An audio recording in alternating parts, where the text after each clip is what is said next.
നല്ല ഹെൽത്തി ആയിട്ടിരിക്കാൻ ആഗ്രഹിക്കുന്നവർക്ക് വേണ്ടിയിട്ടുള്ള ഒരു ഈസി ആയിട്ടുള്ള ഒരു ബ്രേക്ക്ഫാസ്റ്റ് റെസിപ്പിയാണ് ഇന്നത്തെ എൻ്റെ വീഡിയോ. അപ്പോൾ നമുക്ക് ഈ ഒരു റെസിപ്പി എങ്ങനെയാണ് ഉണ്ടാക്കുന്നതെന്ന് നോക്കിയിട്ട് വരാം. നമ്മുടെ ഹെൽത്തി ഓട്സ് റെസിപ്പി ഉണ്ടാക്കാനായിട്ട് ഇതുപോലെ ഞാൻ 1 കപ്പ് ഓട്സ് റെഡിയാക്കി വെച്ചിട്ടുണ്ട്. ഈ ഒരു ഓട്സാണ് ഞാൻ ഇവിടെ യൂസ് ചെയ്തിരിക്കുന്നത്. നിങ്ങൾക്ക് അവൈലബിൾ ആയിട്ടുള്ള ഏത് ഓട്സ് വേണമെങ്കിലും എടുക്കാം. ഇതിലേക്ക് ഞാൻ കുറച്ച് ചിയ സീഡ്സ് ഇതുപോലൊക്കെ ഒരു 10-15 മിനിറ്റ് ഇതുപോലെ കുതിർത്ത് വെച്ചിട്ടുണ്ട്. അതിനെ അങ്ങോട്ട് ഒഴിക്കുകയാണ്. ഇഷ്ടമുള്ള ഏത് ഡ്രൈ ഫ്രൂട്ട്സ് വേണമെങ്കിലും എടുക്കാം. ഞാനിവിടെ കുറച്ച് ആപ്രിക്കോട്ടും അതുപോലെ തന്നെ കുറച്ച് ഡേറ്റ്സ്, അതൊരു 3-4 എണ്ണമൊക്കെ ഉള്ളൂ എല്ലാം എടുത്തിരിക്കുന്നത്.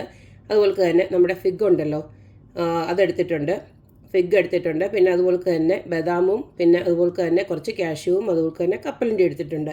നിങ്ങൾക്ക് അവൈലബിൾ ആയിട്ടുള്ള എന്തൊക്കെയാണോ അതെല്ലാം അതിനകത്ത് നമുക്ക് ഇട്ട് കൊടുക്കാം. നമ്മുടെ കൈവശമുള്ള ഏത് ഫ്രൂട്ട്സും വേണമെങ്കിലും നമുക്ക് ഇതിനകത്തോട്ട് ഉപയോഗിക്കാം. ഞാനിപ്പം കുറച്ച് നമ്മുടെ മാതളനാരങ്ങ എടുത്തിട്ടുണ്ട്, പൊമേഗ്രനേറ്റ്, അതുപോലെ തന്നെ ഞാൻ കുറച്ച് നമ്മുടെ സ്ട്രോബെറി എടുത്തിട്ടുണ്ട്, പിന്നെ കുറച്ച് മുന്തിരിങ്ങ എടുത്തിട്ടുണ്ട്. നിങ്ങൾക്ക് വേണമെങ്കിൽ ആപ്പിളോ ബനാനയോ എന്ത് വേണമെങ്കിലും ഇതിനകത്ത് യൂസ് ചെയ്യാം.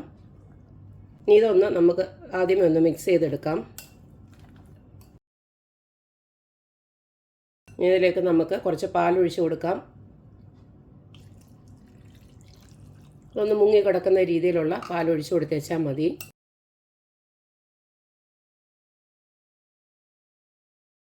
ഇതിൽ നമുക്ക് മധുരത്തിന് ആവശ്യമായിട്ട് വേണമെന്ന് വെച്ച് കഴിഞ്ഞാൽ നമുക്ക് കുറച്ച് തേൻ ആഡ് ചെയ്യാം. വേറെ പഞ്ചസാരയോ വേറെ ഒന്നും ഇട്ട് കൊടുക്കണ്ട. അന്നേരം നമുക്ക് ഹെൽത്തി എന്ന് പറയാൻ പറ്റത്തില്ല. ഇപ്പോൾ ഇത് ഇത്രയേ ഉള്ളൂ. നമ്മുടെ അടിപൊളിയായിട്ടുള്ള ബ്രേക്ക്ഫാസ്റ്റ് ഇവിടെ റെഡി ആയിട്ടുണ്ട്. ഓവർനൈറ്റ് സോക്ക് ചെയ്ത് വെക്കുകയാണ് ഞാൻ ചെയ്യുന്നത്. രാവിലെ ഇത് എണ്ണിച്ചിട്ട് 2 പേർക്കുള്ളൊരു ബ്രേക്ക്ഫാസ്റ്റ് റെസിപ്പിയാണ്. ഇത് 2 പേർക്ക് സുഖമായിട്ട് കഴിക്കാനുണ്ടാവും. രാവിലത്തെ ഓട്ടപ്പാച്ചലിൽ നമുക്ക് ബ്രേക്ക്ഫാസ്റ്റ് ഒന്നും ഉണ്ടാക്കാൻ നേരമില്ലാത്തവർക്കും അതുപോലെ തന്നെ വെയിറ്റ് ലോസ് ആഗ്രഹിക്കുന്നവർക്കൊക്കെ പറ്റിയ ഒരു റെസിപ്പിയാണിത്. അപ്പോൾ എല്ലാവരും ഇതൊക്കെ ഒന്ന് ട്രൈ ചെയ്ത് നോക്കുക, അഭിപ്രായങ്ങൾ അറിയിക്കുക, ഹെൽത്തി ആയിട്ടിരിക്കുക. അപ്പോൾ എപ്പോഴും പറയുന്ന പോലെ തന്നെ എൻ്റെ റെസിപ്പീസ് ഇഷ്ടമുള്ള എല്ലാവരും please like, share and subscribe. അപ്പോൾ ഇനി ഒരു അടിപൊളി വീഡിയോ ആയിട്ട് വരുന്നവരേക്കും ബൈ.